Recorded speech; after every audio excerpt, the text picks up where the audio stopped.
गोर लगे छी अहाँ सब गोटे के। हम राधा उपस्थित छी एकटा बहुत सुंदर पारंपरिक कोबर गीत लऽ कऽ। मधुश्रावणी पावन में कोबरो गीत होइ छै, बहुत रंग के गीत होइ छै, तैमे एकटा कोबरो गीत होइ छै। नब नब कोबर नब नब कनिया, नब नब कोबर नब नब कनिया, नब नब जोड़ल सिनेहा हे, नब बर नब कनिया, लिया कंगन मुँह बजना के, लिया कंगन मुँह बजना के, अपन बोली दिया ने सुनाई है, नब बर नब कनिया, मुँहमा उघाड़ी धनी बैसली पलंग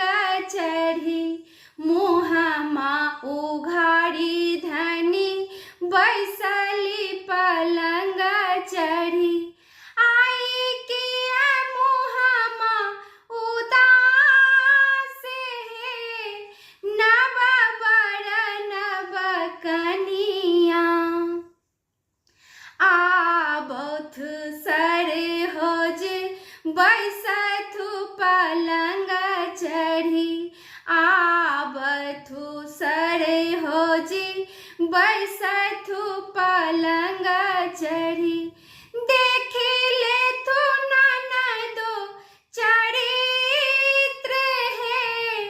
नब बर नब कनिया, गंगा नहेलौं दुल्हा सूर्य गोर लगलौं, गंगा नहेलौं दुल्हा सूर्य गोर लगलौं, तखन पेलौं ननदी हमारी है, नब बर नब कनिया, तखन पेलौं ननदी हमारी है, नब बर नब कनिया, जुगे जुगे जीवथु रामचंद्र दुल्हा, जुगे जुगे जीवथु रामचंद्र दुल्हा,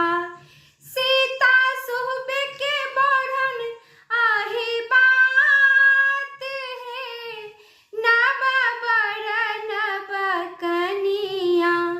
सीता सुहबे के बढ़न आही बात है, नब बर नब कनिया, नब नब कोबर नब नब कनिया, नब नब जोड़ल सिनेहा है, नब बर नब कनिया। धन्यवाद सब गोटे के।